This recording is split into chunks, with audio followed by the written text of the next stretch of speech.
Hi there, my name's Arran and I'm going to share some stories with you. This is Book Festival for the whole of October in the libraries all over Ireland. And this time, instead of groups coming to the libraries, we're coming to you in school. So I've got some stories to share with you. They're all linked to nature out in the countryside here in Ireland. Creatures and plants that you'll know well. And then once you've enjoyed the story, I hope that you might be inspired to do an art craft activity. So if you're ready for the story, I've got my storytelling jacket and hat on. Let's go find a really nice spot for the first story. Okay, here we go.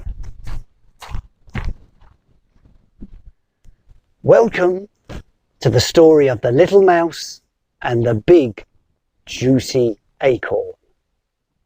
This story is about a little mouse in a woodland just like this, and a tree just like this one, an old oak tree with its roots all gnarled and twisted going through the soil, and it producing the most tasty of acorns.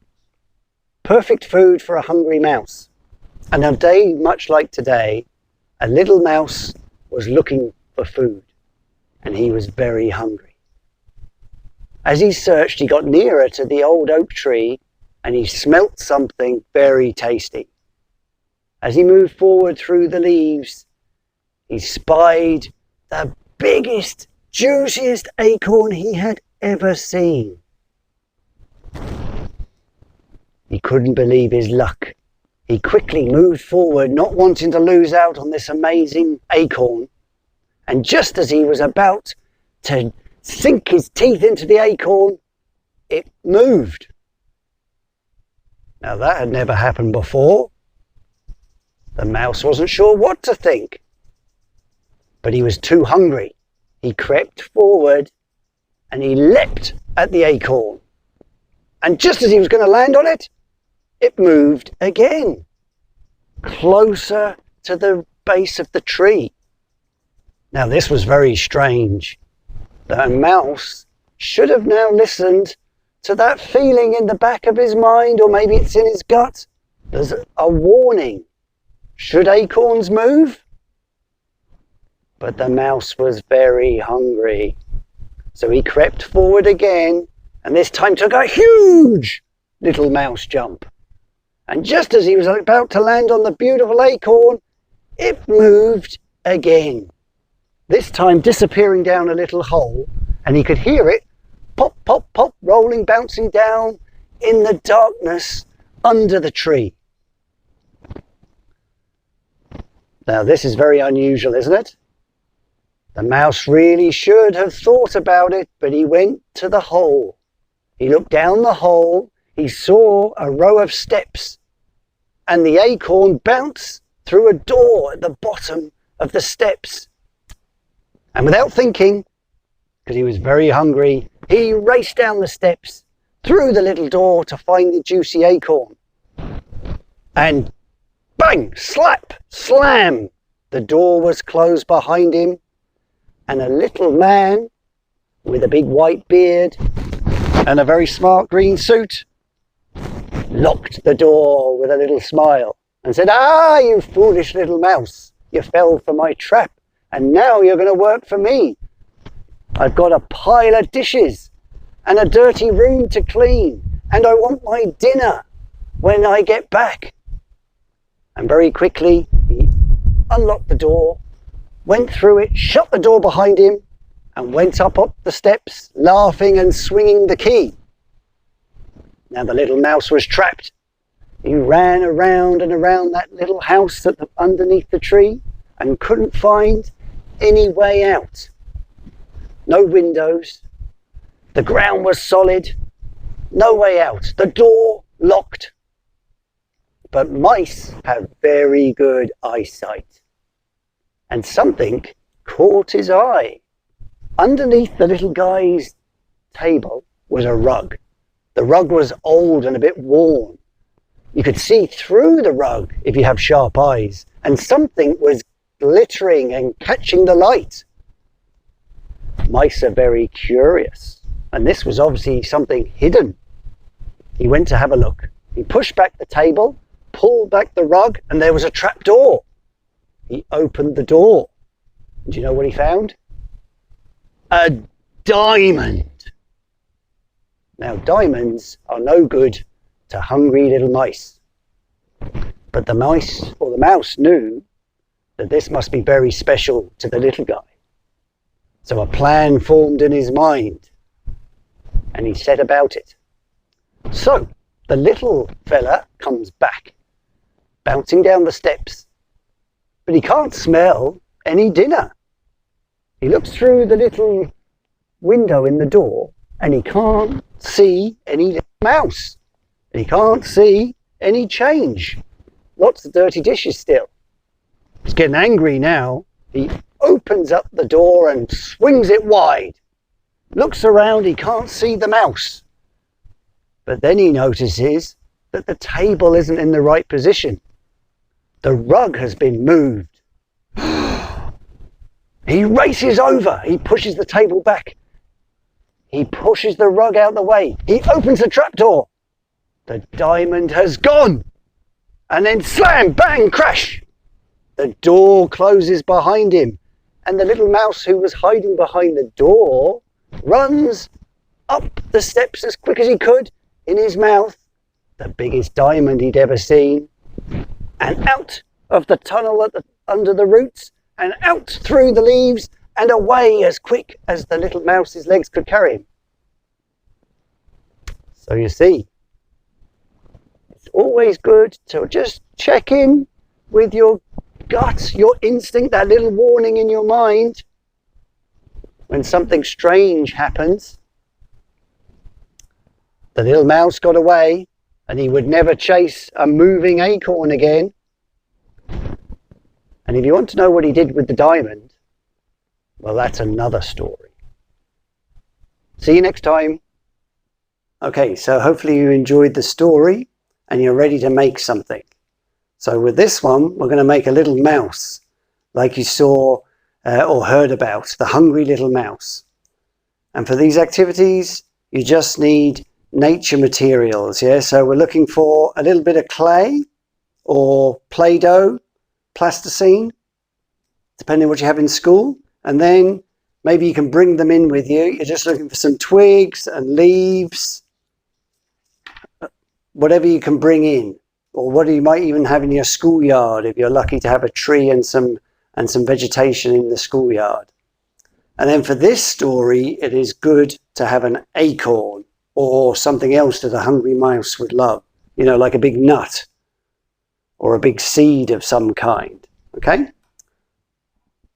So to make the mouse, you just need a small bit of clay. You don't need much. You roll it into a nice ball. Then you simply pinch it forward to make a nose, and pinch it up with your thumb to make ears. Okay, very simple little mouse. You can take more time, obviously I'm going quick for this video. All right, and then it's good to always have a pokey stick, because you might want to put whiskers on your mouse. Yeah, you might want to give him eyes by poking in the eyes. And it can be nice to add a tail, maybe with some string, or you might find a twig that you make a mousy tail. So there's a really quick one I made. Here's one someone made earlier with a fancy nose. Maybe you have some arts and crafts things where you can make a fancy nose. And then once you have your little mouse, you can actually, I like making hedgehogs. Maybe you can imagine how to turn your mouse into a hedgehog, huh? With lots of spikes, so that he would have a friend. Because hedgehogs would also be interested in acorns. And then you can play a game if you have some thread and you set it up for your friend that the little mouse sees the acorn, tries to catch the acorn, and it moves. Then he tries to catch it again and it moves. And then when he tries to jump on it, it disappears. Just like in the story. So I hope you enjoy making your little mice.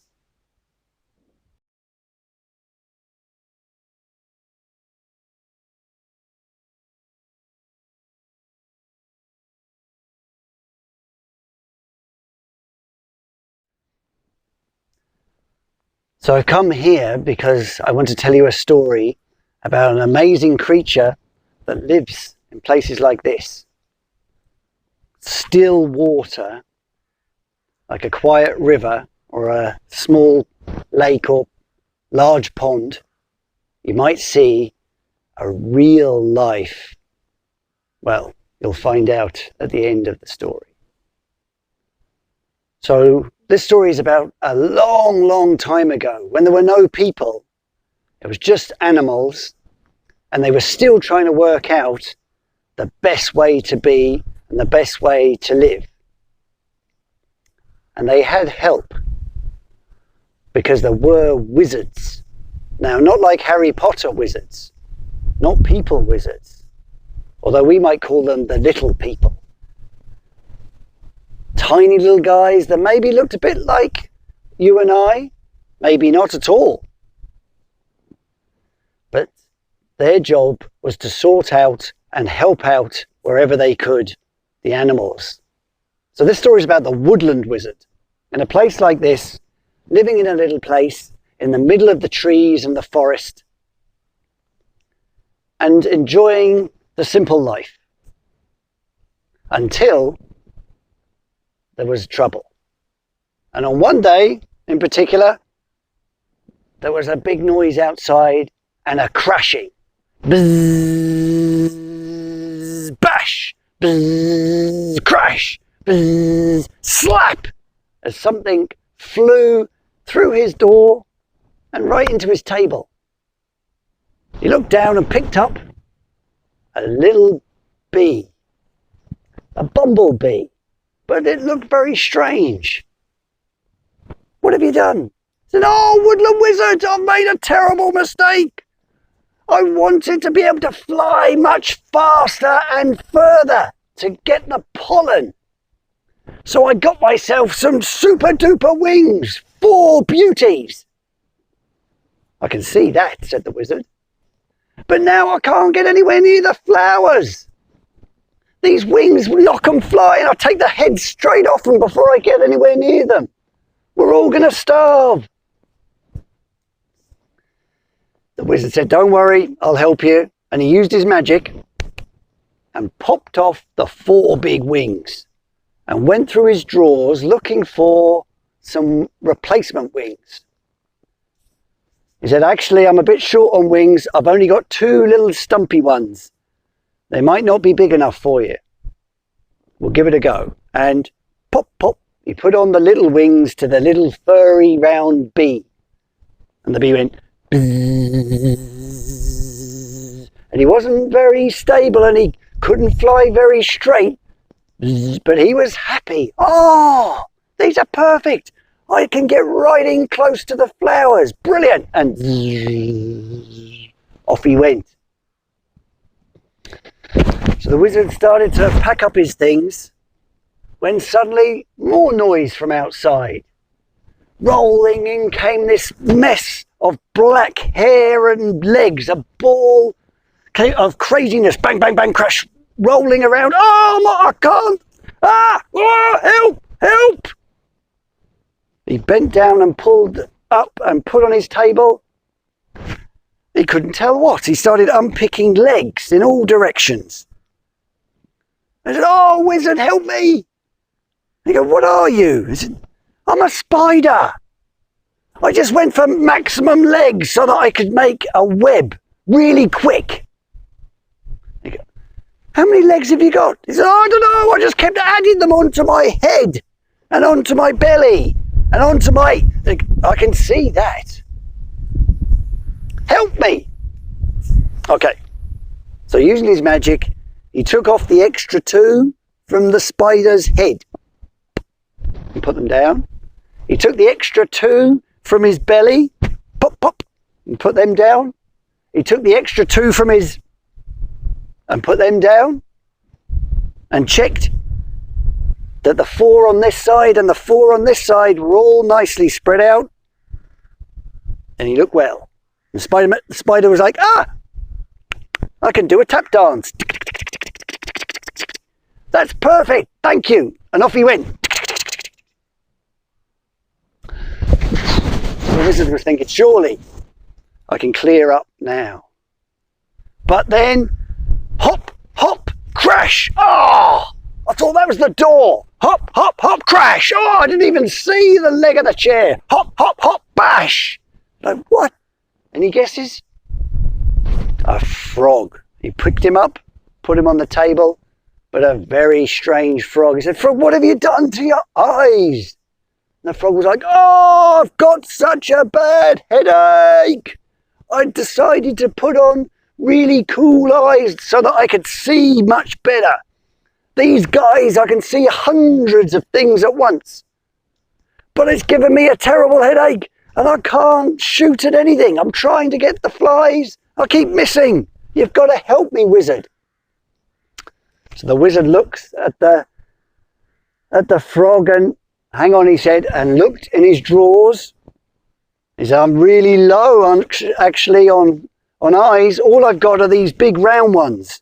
They're going to stick out a bit. And the frog's like, oh, I don't care.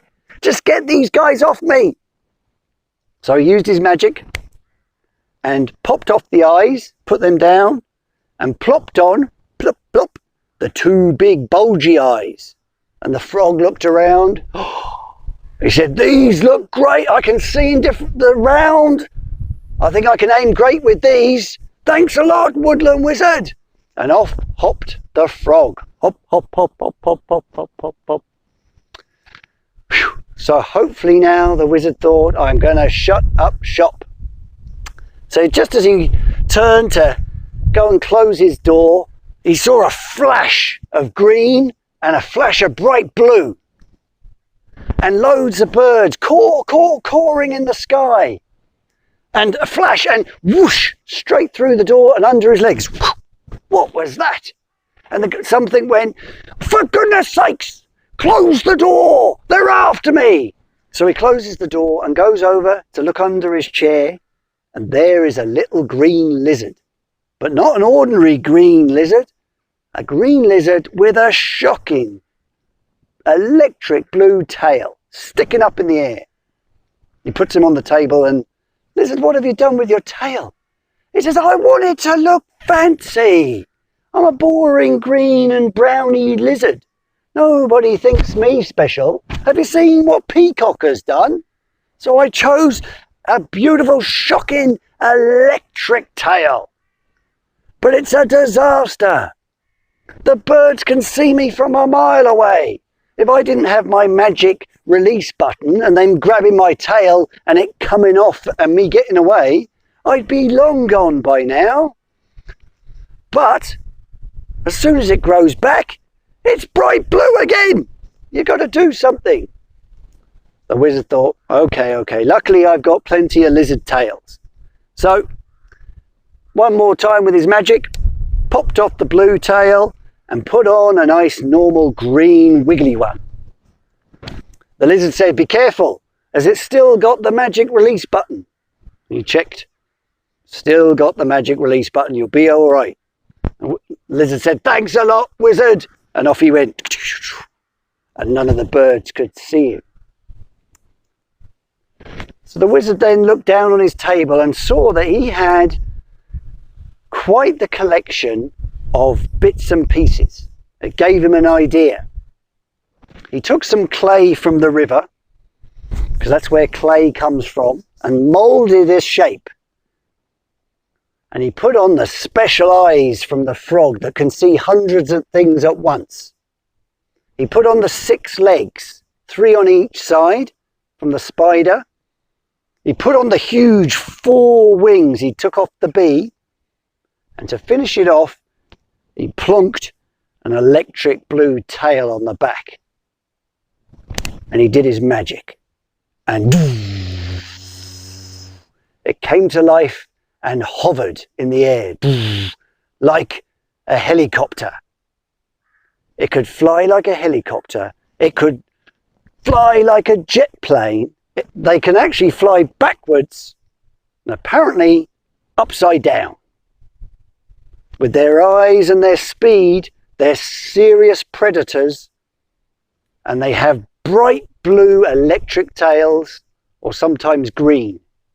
And you see them around lakes like this, especially on a sunny day, and they are real life dragons.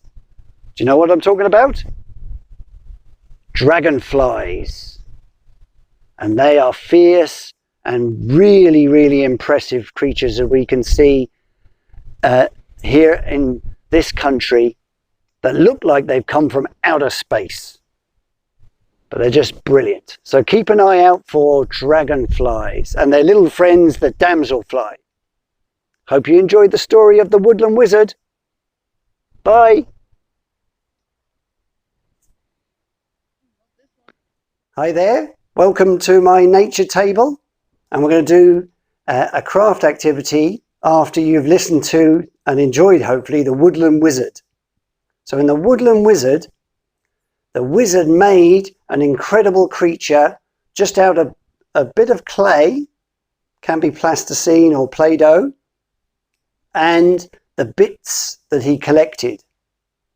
So for this version of the Woodland Wizard, you just bring in your nature things and see what possible creature you could make. So you could try and make a dragonfly, like in the story, but it doesn't have to be a dragonfly.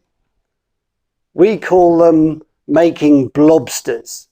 So you make any shape that takes your fancy, and then you add bits to make the most incredible, let's see if this stick will go, most incredible blobster you can make. So like him, look at him. But I think he needs wings. So look, I've got lots of different types of leaves from oak trees and ferns. So maybe my blobster needs brilliant wings. There's one wing. And there's 2 wings. Whoa. Now I'm sure you can make some great blobsters too. And I'd say the librarians would be delighted to get some pictures of your creations, as I'd like to see them too. So enjoy making, as Woodland Wizards, your nature blobsters. Weird and wonderful creatures.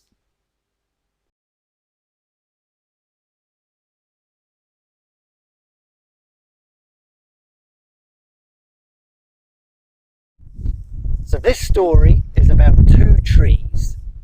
The old oak tree that had seen many a season, and the young oak tree who hadn't seen quite so many seasons. And they were growing and living very close together. And the old oak tree was used to having to explain things to the young oak tree. The old oak tree stood tall and still and strong, but the young oak tree twisted and wiggled in the wind, very restless, like all young things.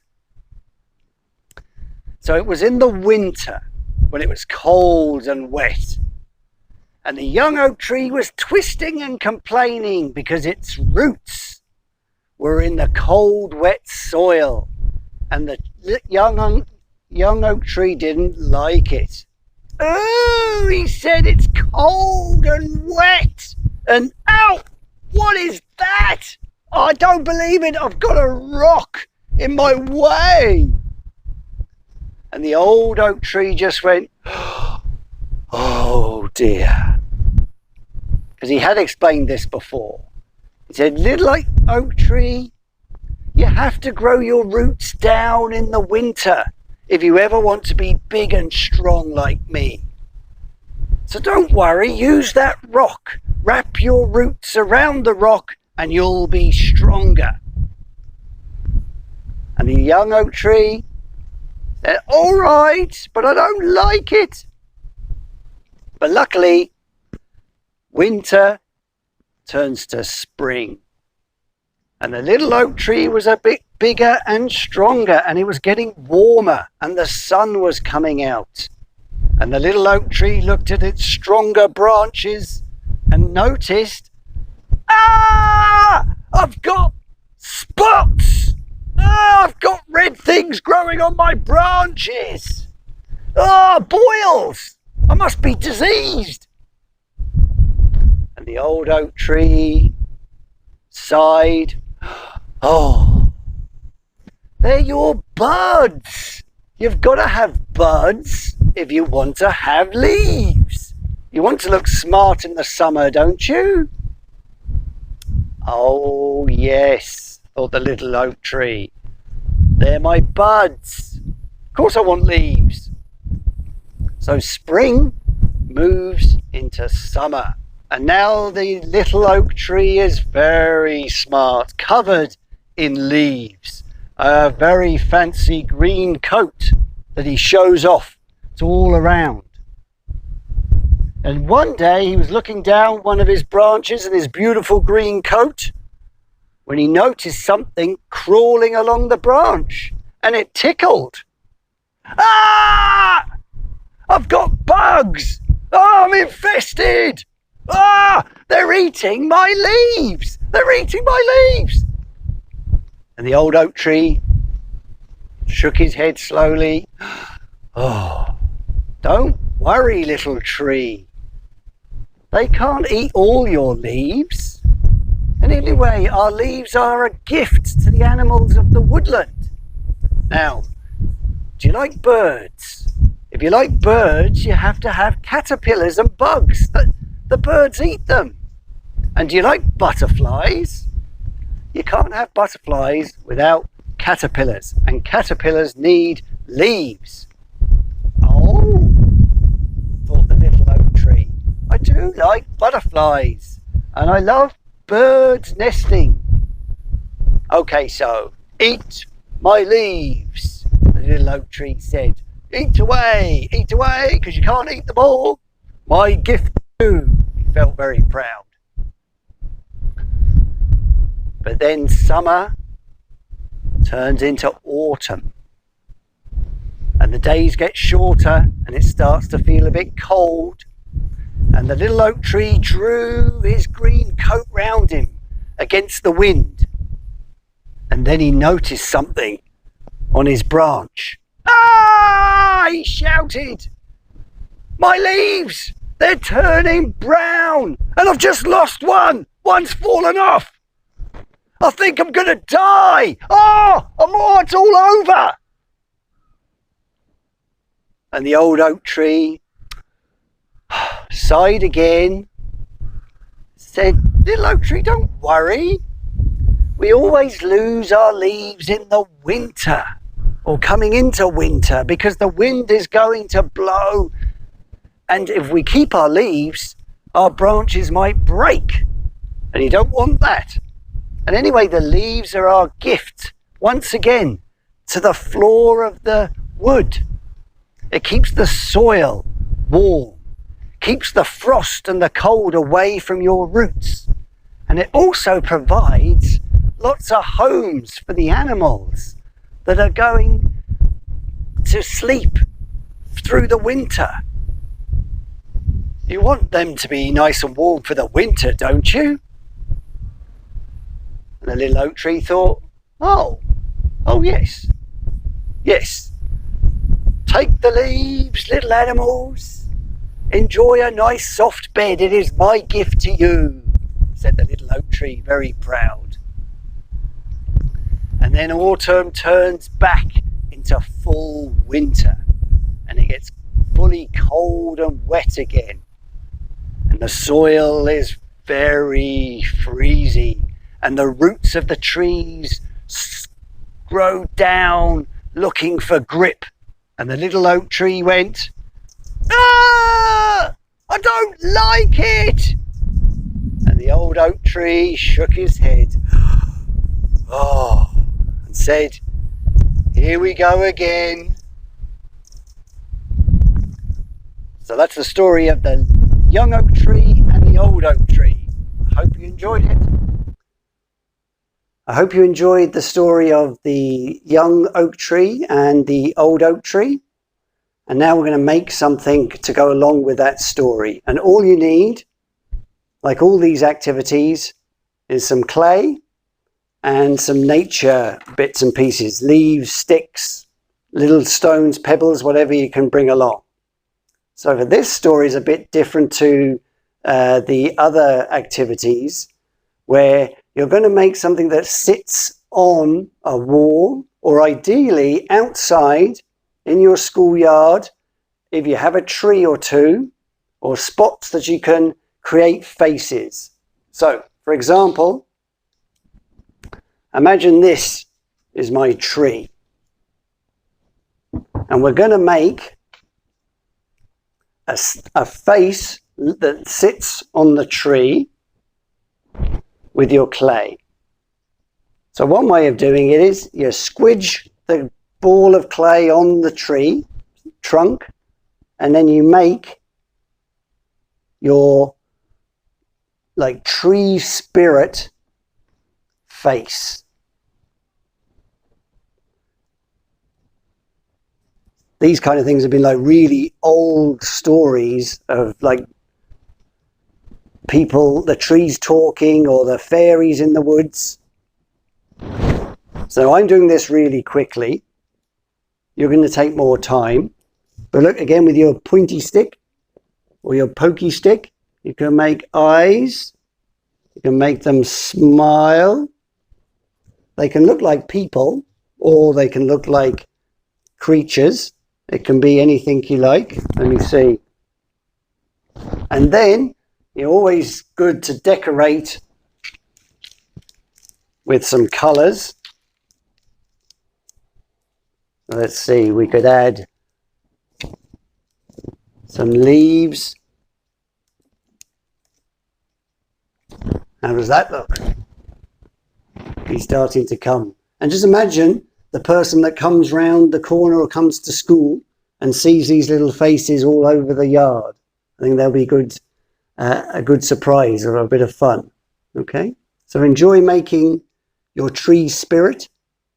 Yeah, and I hope you enjoyed the story of the young oak tree and old oak tree. Okay? Have fun.